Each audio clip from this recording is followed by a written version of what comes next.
Delhi high court में अरविंद केजरीवाल जी की गिरफ्तारी पर सुनवाई। आज इस हाईकोर्ट की सुनवाई में दो महत्वपूर्ण चीजें निकल कर आई। सबसे पहली बात, जब अरविंद केजरीवाल जी के वकीलों ने इस बात को कोर्ट के सामने रखा कि ये गिरफ्तारी गैर कानूनी है, ये गिरफ्तारी गैर लोकतांत्रिक है, ये गिरफ्तारी पॉलिटिकली मोटिवेटेड है, इस गिरफ्तारी के पीछे कोई प्रमाण नहीं है, ईडी के पास कोई भी जवाब नहीं था।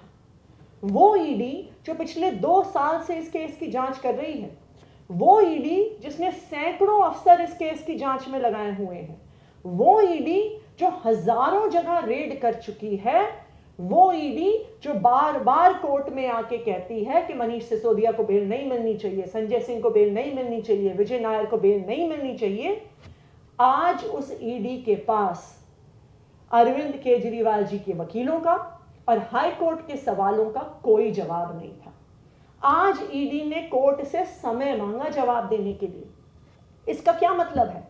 इसका यह मतलब है कि अब ईडी वापस जाएगी, अपनी कुछ मनगढ़ंत कहानियां बनाएगी, कुछ गवाहों पे दबाव बनाएगी, उन पे प्रेशर बनाएगी कि वो अरविंद केजरीवाल जी के खिलाफ गवाही दे कि ईडी कोई भी झूठी सच्ची बात कोर्ट के सामने ला सके। तो आज ये पूरे देश ने देख लिया कि जो ईडी 2 साल से इन्वेस्टिगेशन कर रही थी, उसके पास अरविंद केजरीवाल जी के वकीलों का और दिल्ली हाई कोर्ट के सवालों का कोई जवाब नहीं था, इसीलिए उन्होंने कोर्ट से समय मांगा। आज जो दूसरी महत्वपूर्ण चीज दिल्ली हाई कोर्ट की सुनवाई से निकल कर आई है, और वो दिल्ली हाई कोर्ट के आदेश में बहुत स्पष्ट तौर पर निकल के आई है कि दिल्ली हाई कोर्ट ने भी अरविंद केजरीवाल जी की गिरफ्तारी पर सवाल उठाया है।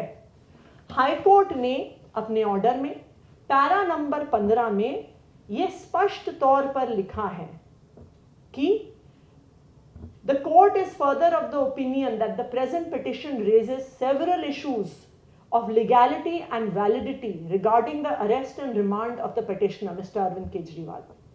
Additionally, we question whether the arrest may be politically motivated and malafide.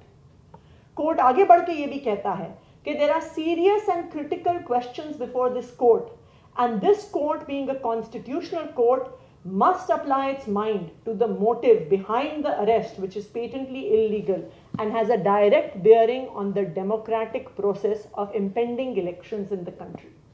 तो आज कोर्ट ने भी इस बात का संज्ञान लिया है कि जो अरेस्ट ईडी ने किया है, उस अरेस्ट की लोकतांत्रिक प्रक्रिया पर क्या असर पड़ रहा है, उस पर सवाल है। जो अरेस्ट ईडी ने किया है उसकी लीगैलिटी पे सवाल है, जो अरेस्ट ईडी ने किया है उसकी पॉलिटिकल मोटिवेशंस पर सवाल है।